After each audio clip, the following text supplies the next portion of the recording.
Good morning. We'll go ahead and call the regularly scheduled EDA meeting to order for February. Start with a roll call, please.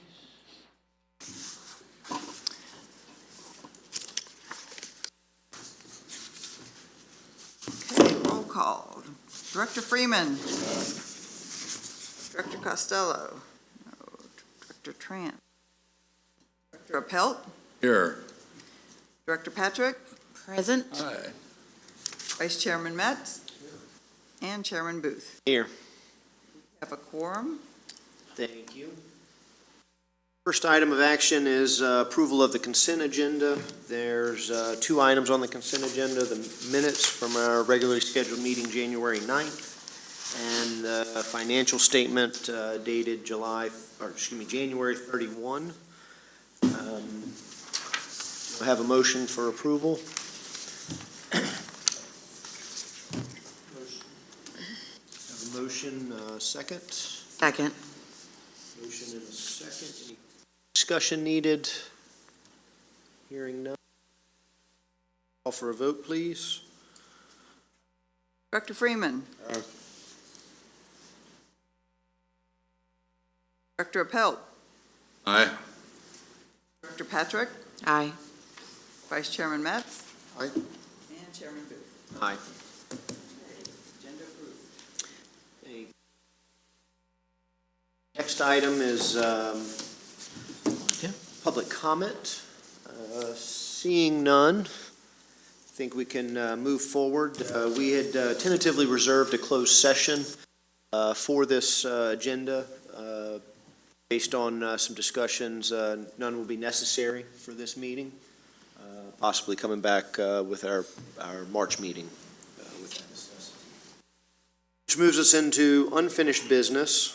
And the first item is the Teen Center maintenance estimates update. This is a continuation of conversation that started last meeting. And Dave, you want to briefly run through some of the efforts that have been ongoing to try to get a better handle on the Teen Center and some of the necessary expenditures that would be necessary there? Sure. What, and I would defer also to the finance director and ask for her input. I know that she's also spoken with, I believe, with Ann Payne, our building inspector. Ann has looked at the maintenance, I guess the near-term necessary maintenance to move forward with the building, and she recommends about $2,000 for regular maintenance items. I think a roof repair, those types of things. So she recommends requesting that in your upcoming budget request to City Council. She also had some discussions as far as pricing for demolition and things of that nature. I think we do not have an exact price for the demolition for the reason that Ann has recommended we get a complete survey, interior survey of the property to ascertain the extent of any encapsulated asbestos and what those types of things might cost for removal. So I'm hopeful that we'll have an estimate very soon regarding that particular item, but we don't have the complete estimate for that yet. In brief discussions, she had recommended a request of about $850 in order to complete a total asbestos survey. There was a partial one that was completed about 12 or 13 years ago, 04-05 time frame, but without the better understanding of the total picture, doing any type of hazardous materials remediation necessary prior to a can't fully be quantified. Some preliminary numbers that came back was that total demolition number may run between anywhere from 75 upwards of 95,000, depending on the nature of the hazardous materials that are required there.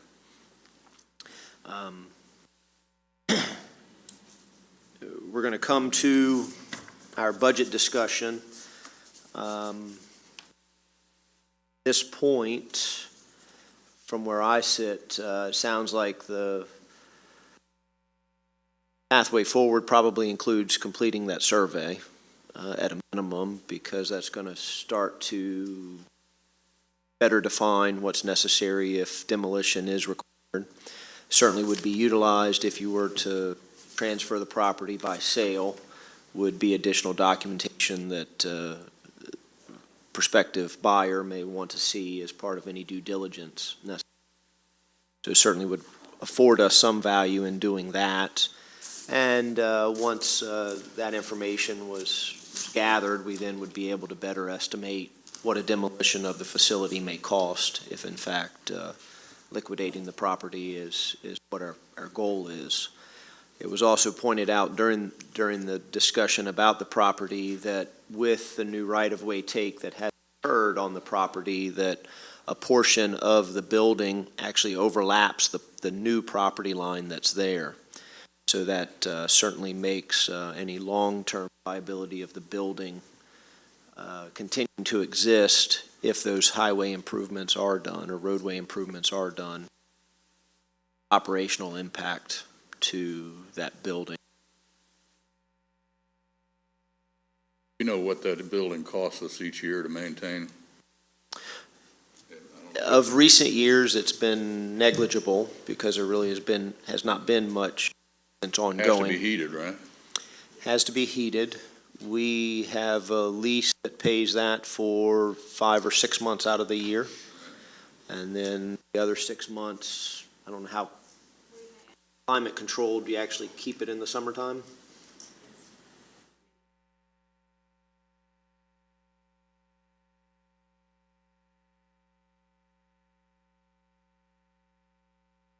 Climate control and maintenance, basically.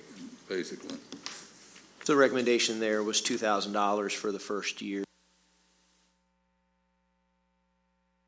Stabilize it in its current state, not do anything to upgrade it or improve it. Mr. Chairman, I would point out that if the DA has questions, Ann has joined us and provided some additional insight into the teen center and repairs. And I think, Ann, if I'm not mistaken, correct me, I think that 2,000 would account for a minor roof repair in the back that you were contemplating. Yeah, the roof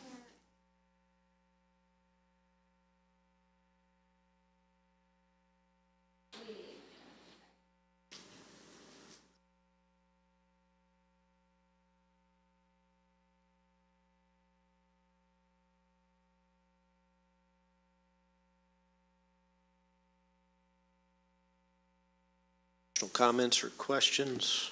I think just very quickly, if I may, Mr. Chairman, since we're discussing the center, I would just update and inform the EDA that the city manager and I had occasion to meet with some gentlemen from Echelon Resources Incorporated in the past couple of weeks. That is a company that specializes in refurbishment, restoring older or historic or a combination thereof types of buildings.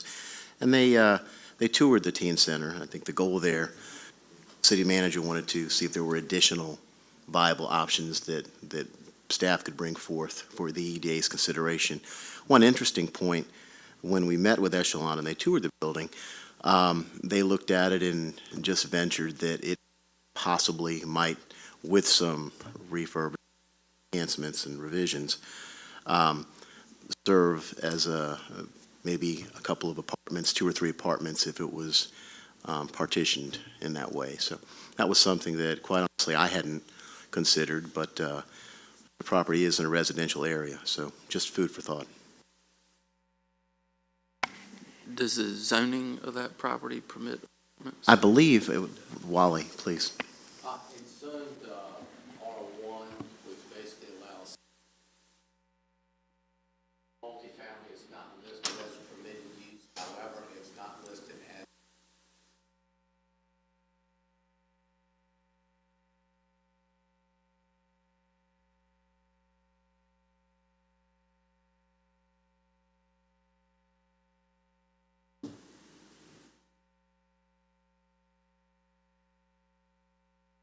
Comments, questions?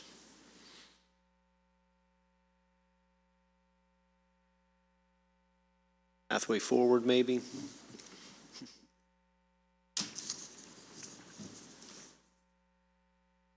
You think the ultimate disposition of the building is gonna be to, tear it down and sell the property under it?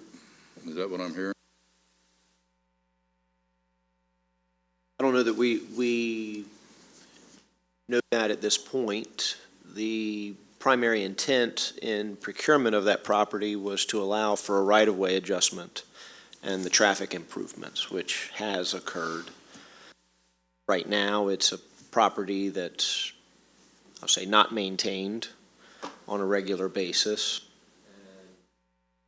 No real desire from city council to take it for some other city purpose at this point. So it's a property that sits on our list of properties, and we're kind of being confronted with what value does it have to us on an economic development basis? And being the fact that it's zoned residential, certainly any redevelopment of the property, if the building wasn't there, would naturally fall into residential use. Any commercial viability of the property would have to go through some special use, rezoning, and/or additional administrative requirements, which certainly would be a hurdle in today's economy when there's plenty of appropriately zoned business parcels available for development.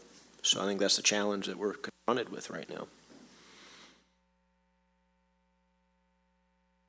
It's going to cost us money to continue to maintain it. I believe it was Tim at the last meeting threw out, well, if we're going to put it out there as an MLS listing for some residential sale, should we go ahead and consider getting rid of the building so that any future eyesore of this building not being maintained would then be taken care of, and then the potential of it being developed into a single-family lot, or I don't think there's enough acreage there for two with the right-of-way, that access easement that's there.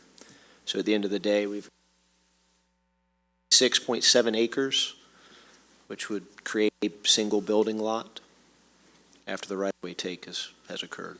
Haven't done any proposed layouts or anything like that?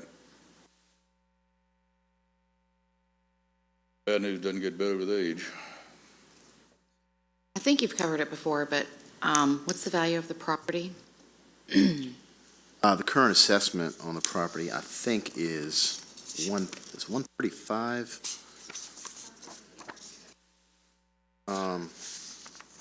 Well, don't have my That's for the readers. land, or is that everything? After they I think it's 135. divided it, it's been reassessed separately. Price went down from what it used to be.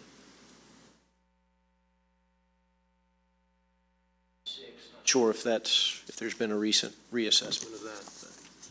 Yeah, that was a 2017 2017. assessment year. Land, no improvements. It's Yeah, the both. combination It's there. combination. Combination. The land is at 115. And do I understand correctly that there are no bids on cost of demolition? Not at this time. I know that Ann's been working. There is a definitive bid? Total with the asbestos, that number could go down.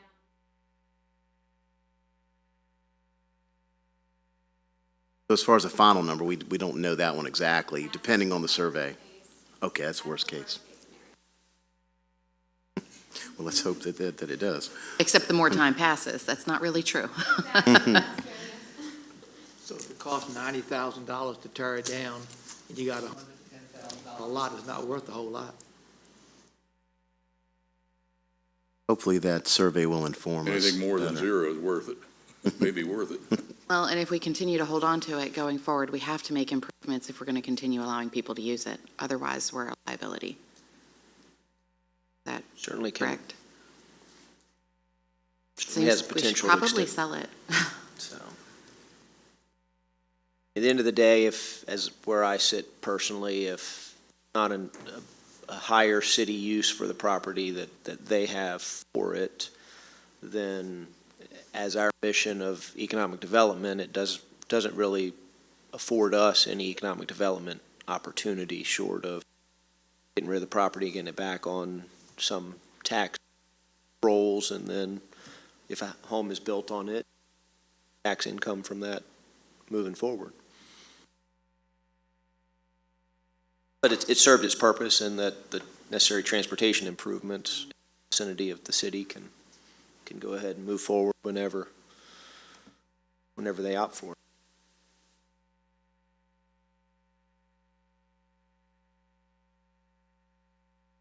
I think right now we have the choice of, as we kind of prepare towards the budget, do we want to go ahead and put the ask for the survey in? And if so, need to kind of make a motion to move forward on that. And then the question is, do we want to ask for the minimal maintenance to bridge the 1 year, at least in the budget, understanding the fact that we may not have money to do the demolition until some future year? And do we need at least its current state, which that recommendation was at And the survey is just for mainly asbestos? and lead paint, hazardous materials. Environmental, yeah. I would make that motion if that's what we're. Just one question. Just thinking about the demolition prices. Price is way higher than I expected. I don't know how real that number is, whether it's a good or just a, hey, it's a, pick your pocket number or what, but it sounds extraordinary to me. But if that, assuming that's a estimate, my sense is we're just throwing it out. Do we just put it on the market, sell it as is, whereas don't put another dollar in it, don't do a survey, don't do maintenance on it? I'm thinking that anything we do, we're not going to get out of it. I don't know that we're going to get a penny back for any of the things we do. The main justice survey, I think, is a fair due diligence item to put on the buyer. I don't know that they're going to pay us $2,000 more because we've got one. I mean, they may, but I doubt it.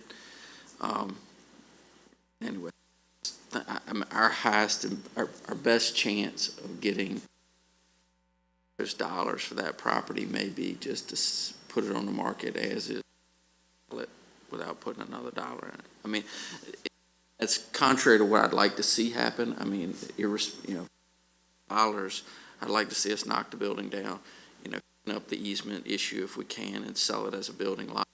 I build a nice house there. I think that's, excluding dollars and cents, that would be the result for the property and our stewardship of it. I don't know what weighs, greater on our obligations. I don't know what the city would rather us do, achieve that end goal of, cleaning up all this and having a house, a nice new home there, achieving the best economic transaction. I agree with you as far as, I don't know how much we bank on that estimate either. Let a builder, somebody else handle that on their end. Here it is. It's got to be turned down. We can put it out there for a compelling price. Something that's really going to get some attention with them understanding. I was just debating the survey as to whether does have asbestos and lead paint. Here's enough to, I could see that going either way. I mean, do we let the buyer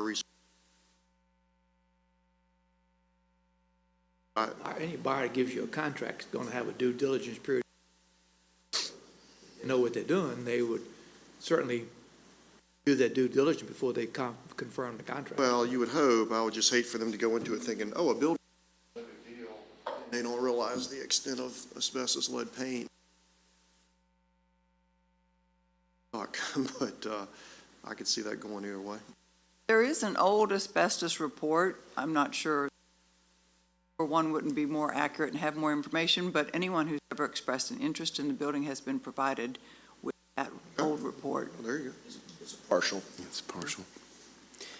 Is there any legal ramifications of the fact that the property line now does cut through the front corner of the building? Can that legally be transferred? The city could grant a license to encroach in the right-of-way. All depends on whether or not the buyer would be satisfied with that. I'm just was wondering about the notion of legally transferring the property with that. Transfer it with the encroachment there, but if I were the buyer, I'd want protection because the city could come and tear that corner of the building off you in the right-of-way.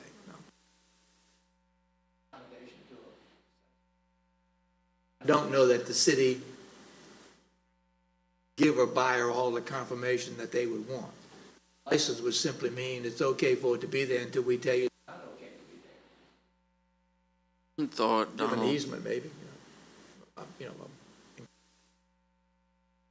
thought is to do, in my mind, and maybe it's just me, but there's two options, just put it on the market as is, whereas our goal is just to achieve the best economic result we can. Financial resources. The other is clean the property up and make it suitable for a building lot and see that a home, gets built there. And do the former, we're that to do the latter, we potentially need funding for that.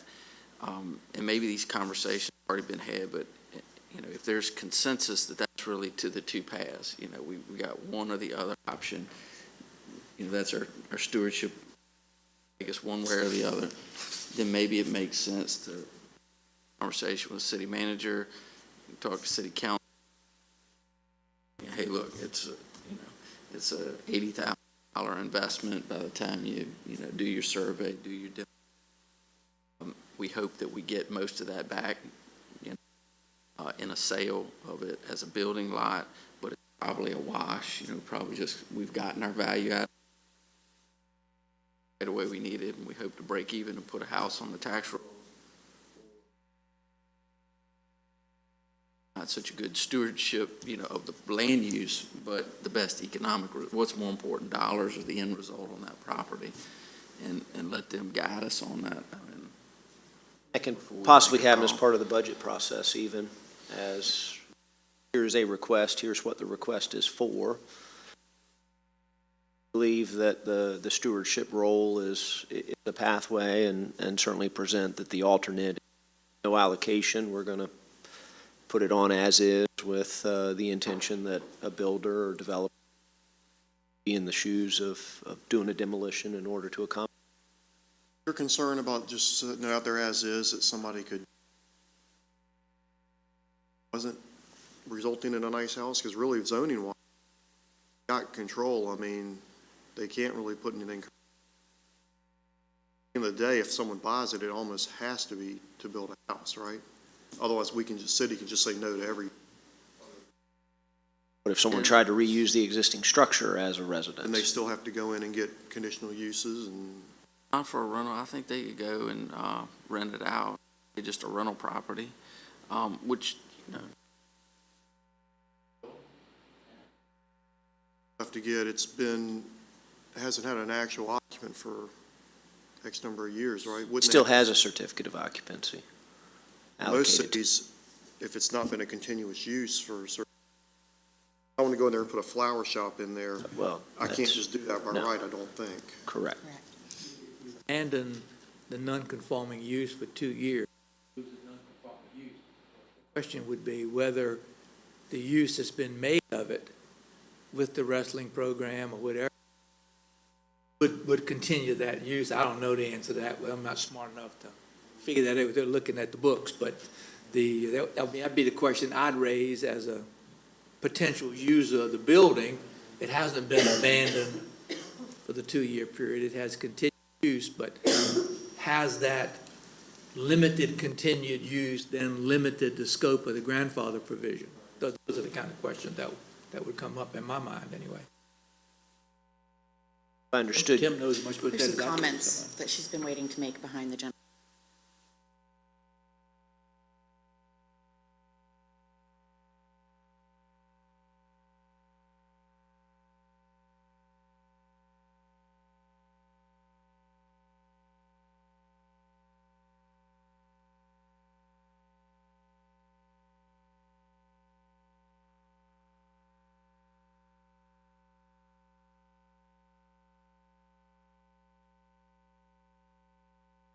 Also put a condition of sale, either it would have to be brought up modern standards, or it can only be used for single-family residential. That route and still go as is, where is. No, I'm with you, Alan. I mean, if we can, I guess a third option is to sell it as is, where is, and have a contract that whoever buys it redevelops it. You have a good point. I mean, I'd hate for, it's a cheap price and somebody wants to put in their thrift store or something, and it seems like a great idea, and they're gonna run into these, it's just economic. What we're gonna have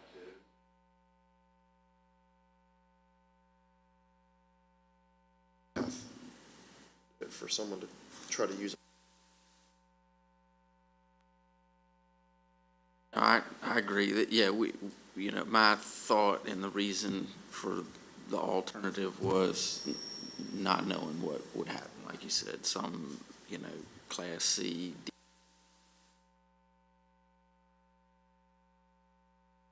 Lately or, thoughtful.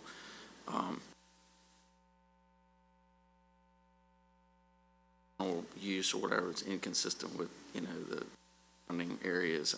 So that was all the alternative, is to ensure. But if we do that, be the best of both worlds, you're right, is to get that assurance contractually, and we still probably come out dollars at the end of the day. We get what we want, development of the property, and we get the most dollars through an ad.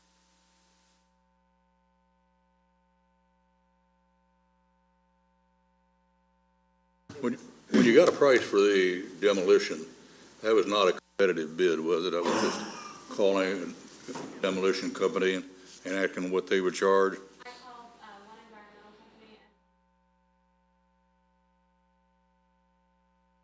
and that is like. Trying to get some budget estimates. That would be the second question I think a potential buyer would ask, is what is it going to cost to demolish the building? First question is a survey. All said and done, what does the property look like? And I like Tim's suggestion about putting it on the market, kind of opening it to the real estate community, and put a couple of conditions on there, but they're going to be pretty simple. What are you willing to pay? Here's the prices we've got, competitive bid of taking it down, and see what the real estate community comes up with.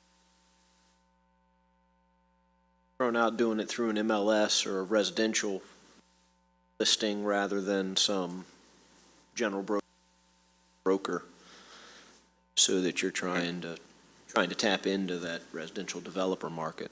Yeah, Well, it might have to be a partnership, of course, because you have one group doing the demolition, the other people doing the development of the property. But unless we have some numbers, we're kind of spinning our wheels. I think Alan's suggestion was the best. It's the best of both worlds. Don't put another dollar in it. Sell it as is, where it is. The only condition in the contract is that brought up to current code or redeveloped or whatever y'all. I agree. I agree. Make it into a nice, probably get it approved. Yeah.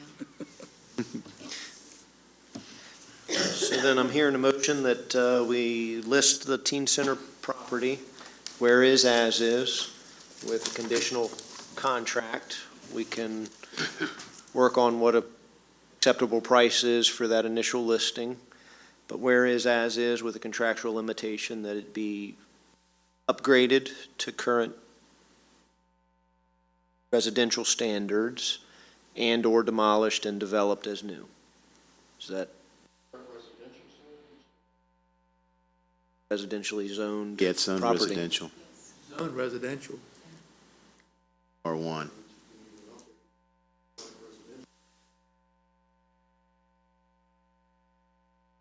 I thought you were talking about if someone would use it commercially, we would have them.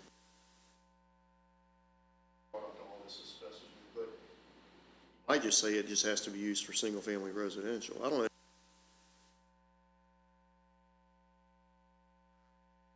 You can do, cost of that. You can do anything with enough money. Did you even There's want that? examples all over the state where they're repurposing tobacco warehouses and everything Now else you get to, into multifamily and all Right, that, but- I mean, whatever, I guess Yeah. it accomplishes the same thing. I agree. Open concept. Yeah.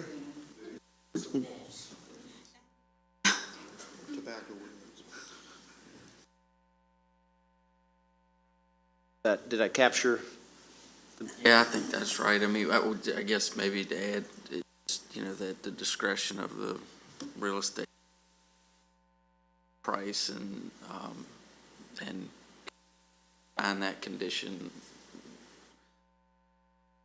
Strategy of exact, when you say listed, exactly what do you mean by that? Like with,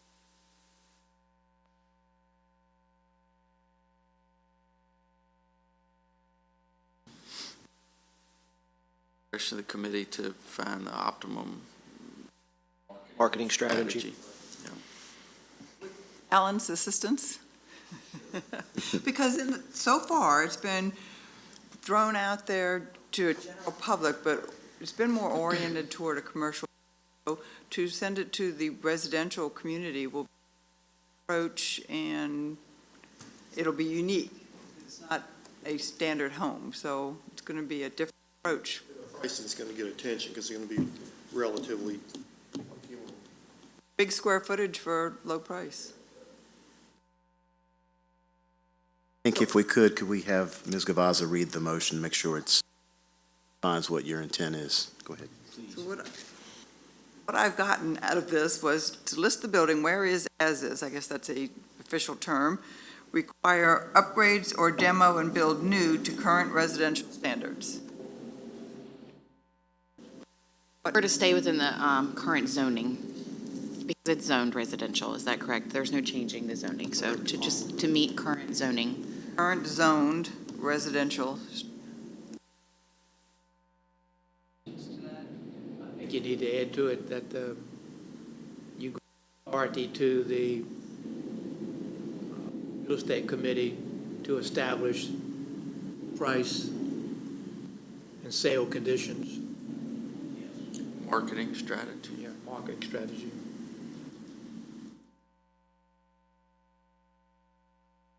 Strategy, Marketing strategy, marketing strategy. And sale conditions. Could you define the word list, please? talk about that a little bit in the committee, because like we said, do we maybe Okay. list it with an agent or somehow do some sort of for sale by owner MLS? We gotta figure out that best path. Is that what you're saying? Well, if you go with the MLS, you have to go with a member broker, my understanding. So listing infers an exclusive right to sell. I'm not sure that's what you mean. Well, we're gonna define that. Have to define that as part of the I think there might committee. be some ways you can get it out there as an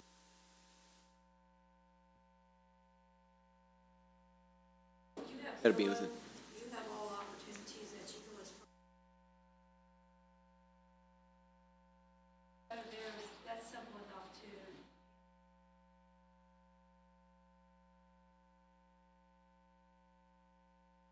Right. You also have the ability to list the people you've spoken to. If that person comes to the requesting to buy it, you don't have to pay that broker. let me just make it easier. For the record, I define this to be consistent with the committee's direction on marketing strategy.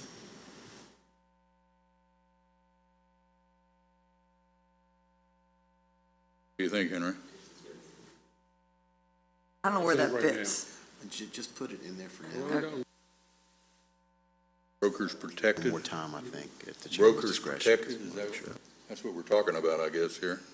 But I don't go along with what you said. Putting folks in the listing that outside of the listing. I think if you're gonna list it, list the damn thing, you know?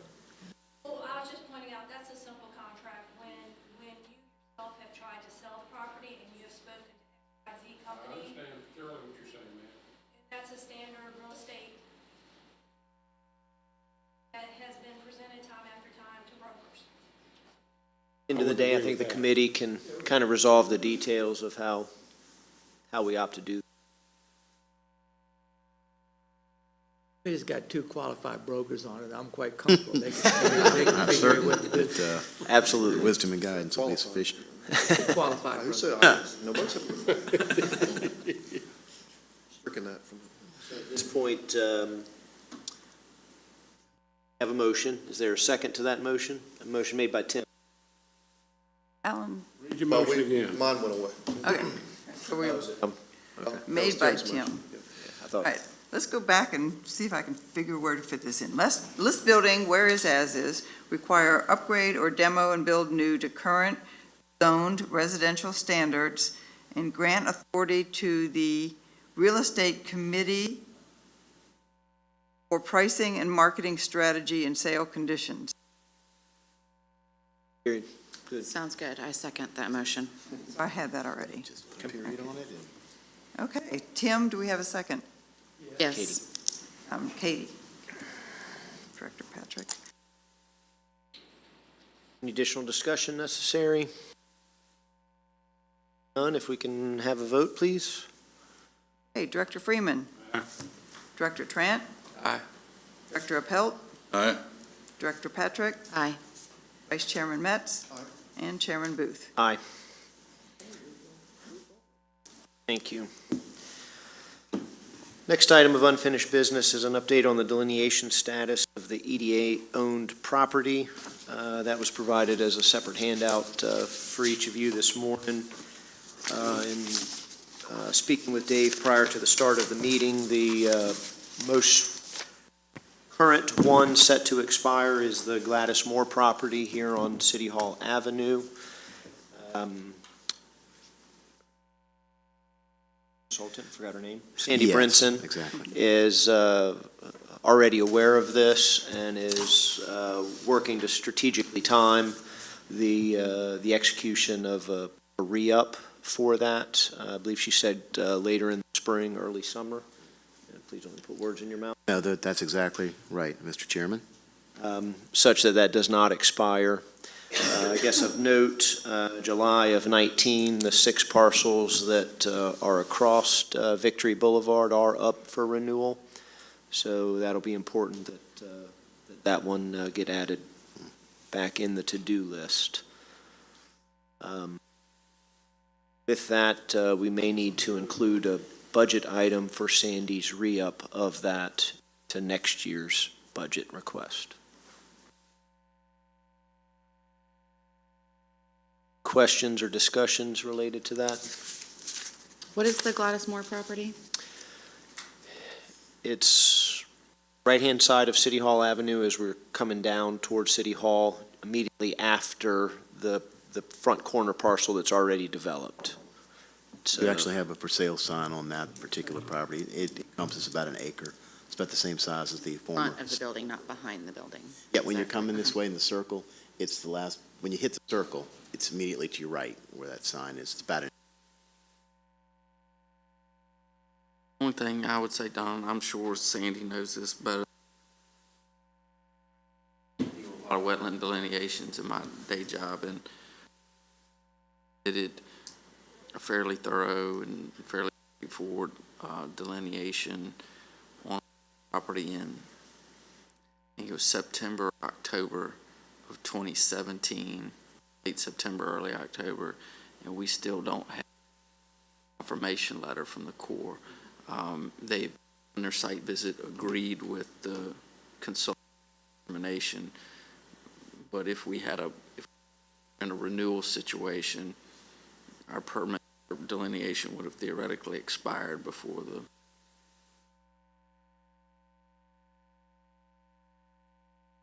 October will be here before we know it. I mean, it's as crazy as that sounds. I think if we start today, we'd be doing good to get it. Yeah. Tim, you obviously know so much more about this than anyone else, so I defer to you. I'm just curious, I had the impression from Sandy that the day that you actually put in the application, that would overcome the expiration, that it would keep it expiring because you were in process. Is that not correct? I mean, The answer is, I don't know what the technical letter of the law is on that, but that certainly is not my anecdotal experience. Double check with Sandy on that then. Okay. She's doing it every day. I defer to her, but have that regulatory approval, action. Now, whether there's some grace period or they're just. Check with her and you to make sure that that's correct, that I right She and I understanding. have been through an analogous scenario recently. That was not the outcome, so. Yes, okay. We'll have an update, and it's a very good point. We'll have an update. Wetlands delineations may be different than impact permits. Sure. The scenario we were talking about was an impact permit. Permit issued before the ours, and anyway, it was a complicated scenario, but I'm worried that. We'll run it to ground and report back to the EDA in the March meeting, because I think that's a very good point. We need to have that, we need to have clarification. I mean, it's not imminent. The point is, it's taking a long time. Sure.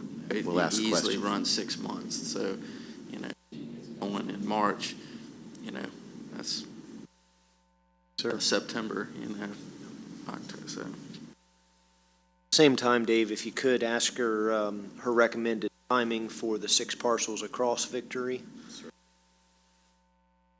Only thought being, as strategically, does it make sense late summer when it's the driest to go ahead and put that forward, even though we still have 8 or 9 months left on the valid period?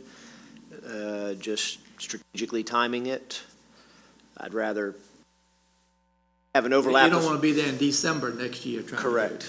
December. I'd rather have a 6-month overlap of valid permits, rather than push it all the way to the wire and have a really wet spring and compromise our ability to get it. Ask that question at the same time that we address Director Trant's thoughts as well, and come back in March and I think have Sandy's recommendation. That sounds good, everybody. Thank you. Next item, unfinished business, is the FY19 EDA budget approval. We briefly presented this last meeting, trying to brief everyone on the current status of the budget. The goal for today is to walk away with a budget request recommendation coming out of the EDA that we can push forward to City Council. I guess items of note as it relates to the budget. We do continue to gather a fee from the YMCA bond. I believe we have one more year, if I'm not mistaken. YMCA,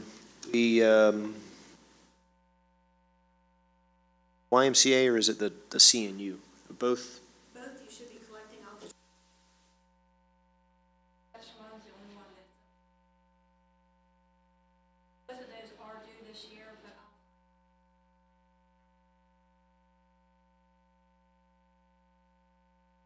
So the 2 old ones are the YMCA bond fee, the CNU bond fee. The Best Shalom bond fee will commence in earnest in the next fiscal year, or is scheduled to, as it should be transitioning from construction into the start of the pay down process, if you will. And then there is a BMP maintenance fee. As we sit here this morning, while there's been some discussion on a phase 2 of the fountains and the buy-in for that phase 2 of the stormwater pond, there's been no direct indication that that absolutely is going to happen within the next fiscal year. So at this point, I don't know that we can bank, bank on a contribution from our income side that's going to include a more substantial buy-in into the BN. But there has been some discussion that could set timeline.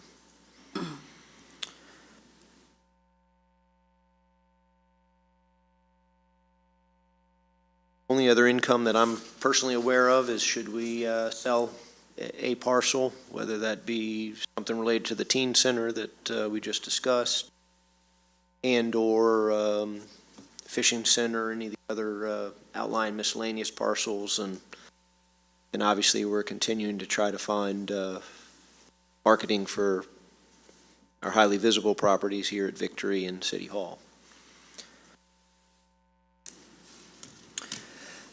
The other aspect, our first year of a principal payment is due on the line of credit that was assumed by the city bond. That amount is $157,000 that would be due in the next FY19, I guess, fiscal year that we're working towards, as well as an interest payment of a little over $37,500. All said, we have about $195,000 in payments that are being asked of us in the next fiscal year. With that, I'm happy to open it up if there's any discussion or questions.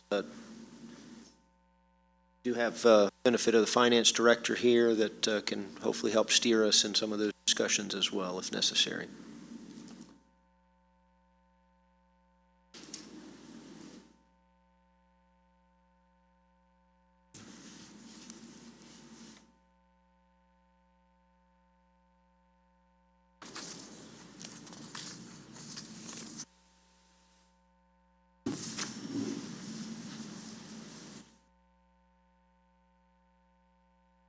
All right.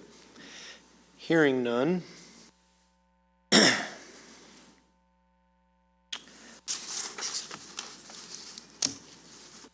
My recommendation, I guess, is that we put a request in to cover the principal payment. We put a request in to cover the interest payment. Other operating expenses that we may have is a little bit of miscellaneous professional fees associated with Sandy Brinson and the environmental needs associated with the wetlands.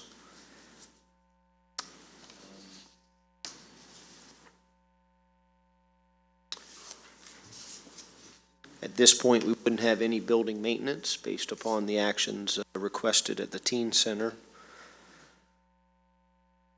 We do have a miscellaneous insurance expense. I'm not certain if this is relevant, but just as a thought, if it occurs at the sale, the convey of the property, the teen center property doesn't occur before the new fiscal year, do you anticipate maybe considering some utility fee money just in case you still are in possession of it? I don't know, it's just a thought. And that's not a massive number, but I would look to the finance director as well for some input there. Tanya, if you don't mind coming up. Cut off utilities after the wrestling team is done. Guys that have the maintenance crew go out, shut off the water. I think that's certainly an option. I would defer to Ann on that, but I understand exactly what you're saying. Rather than you take the ability away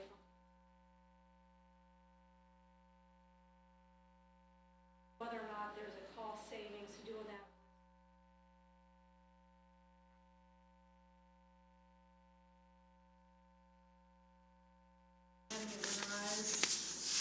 Couple of things.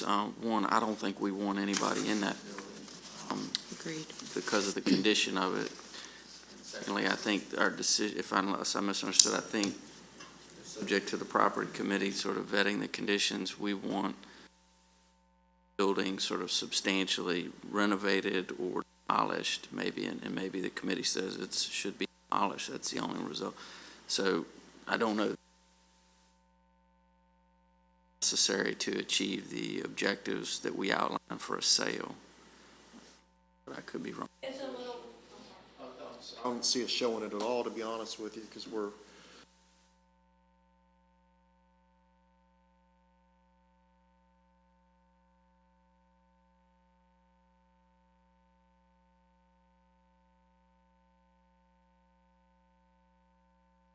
that's all going to come down to the committee. they want to market the house. You're not going to have a lot of savings in the utilities. Really, your big costs are the repair work to the building, to keeping it from falling in, of course.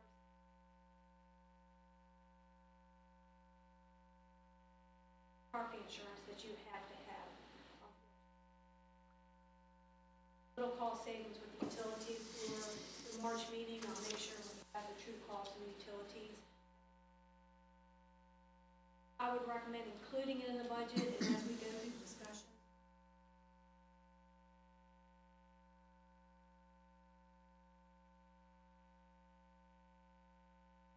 Bond payment, though, doesn't have to come through the EDA. That's already part of the city's budgeting obligation, right? I mean, the city issued a bond and took over the obligation of the EDA. So does the EDA need to include in their budget that bond repayment? Because technically it's a city legal obligation, not an EDA. I'm just asking the question. Those are questions I can circle back. We have Davenport coming in on Friday. Because the way I see it, it is the bond of the EDA, whether or not ownership lies with the EDA to pay it or the city, ultimately it has to get paid. I know it has to get paid. I'm just saying, does it need to be in the EDA's budget, since it's gonna have to be in the city's budget no matter what? I mean, that's, And I know semantics, the way it's set up, it is an EDA debt. So therefore, just from my background, all EDA debt is reflected through the EDA. Therefore, a transfer would have to be made from the general fund to the EDA to accomplish the payment. So there's that little technicality. Either way, there's going to be a transfer from the general fund, whether it's to debt service or it's to the EDA. I think that we need to include it in the ask, and how it's ultimately presented is rest between the finance director and council as to city manager's office as to how you guys choose to carry that in the final. On the EDA's books, I would assume the debt.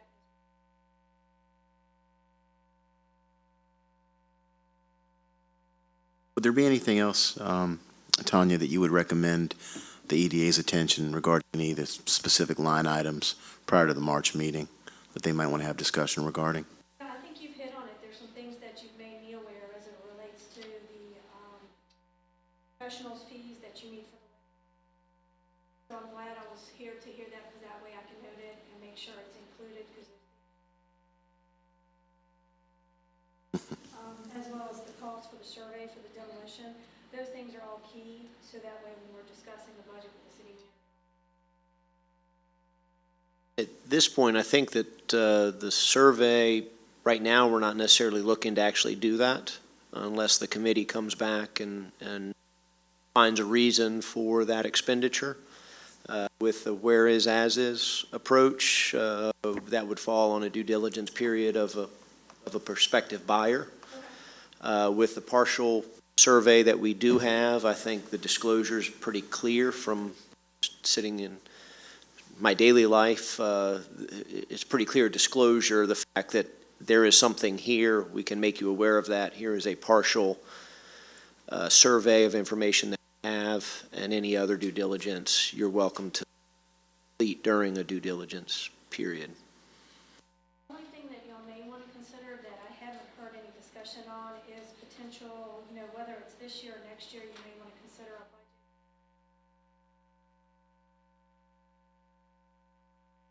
Right now, there's really not a budget line item that you can go out and seek.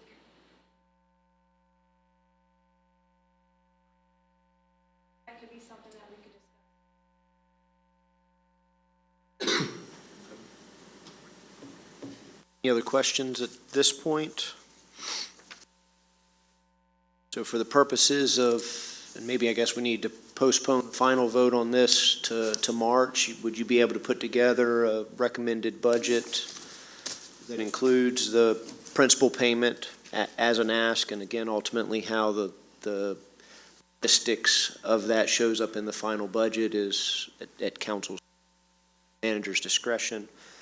The interest payment, obviously, due with that. My initial gut is 2,500 should cover any special fees for environmental, even if we do both? I think certainly for the coming fiscal year, I think that would be. And if that were to change, we would, we'll have up figures on what we estimate, but I think that's a good figure. Additional discussion necessary that, has it been made? Thank you for your help. We'll get that to you. New business, next item, new business, didn't have anything new for the agenda today. Moves us into staff activities, and Dave, is that you or Charity going to take this? I would look to Ms. Gavaza to discuss the Taste of Poquoson and the other items there she's been working on. These actually can all be put together in a group because we have a number of activities coming up. The mayor's breakfast will be tomorrow, and at that time, we will address and try to encourage, strongly encourage the groups to attend these functions who are active and interested enough in these activities to try to reform a merchant association again. And we've also had a home-based before, and so at that meeting, we'd like to try and get them a little more organized and take some leadership roles. We'll also be presenting the Taste of Poquoson, a second time that we'll do this. The dates are for March 4th through 10th. We've so far have 6 restaurants participate.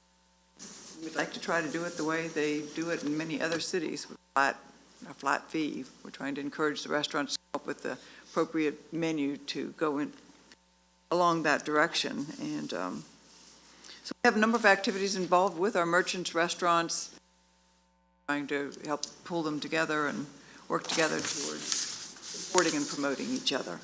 We also attended the Hampton Roads Economic Development Authority annual, as we do every year, and they've had a different way of doing this the past few years. It's been very interesting. They've had site selectors from big cities, Atlanta, Chicago, New York, come down here who are familiar with the leadership there and have known long history and very experienced people, and talk about the pros and cons of our region, our opportunities, and there's been a lot of work dealing with to go in analysis and trying to find our best target market to try to go after to bring to the area. So there's been a lot of things, and this culminated with the 3 site selectors utilizing that data and presenting to the group. But in their, from a site selector standpoint, what they see was the opportunities, and it was very interesting. And that is a nutshell. Interesting discussion on Virginia Beach's city council meeting, I think 2 meetings ago. Largest metropolitan area in the United States that does not have a professional team of any kind. Basketball, football, anything. Much to our disdain. Yes. Absolutely is. That, they say, is a negative for larger businesses to relocate here. Their employees expect that as an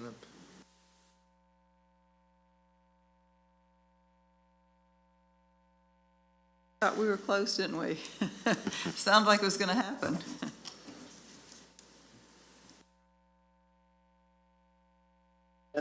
No, sir. That'd be it for this day. Our next meeting is scheduled for March 6th, back here at 8:30. Any closing comments? I just would like to thank staff, Tanya Wally, our Community Development Director, Ann Payne in the building official's office, and Sherry, of course, for her assistance with our audiovisual, and appreciate y'all being here and your resource input. Thank you. With that, we'll adjourn. Thank you, guys. Thank you.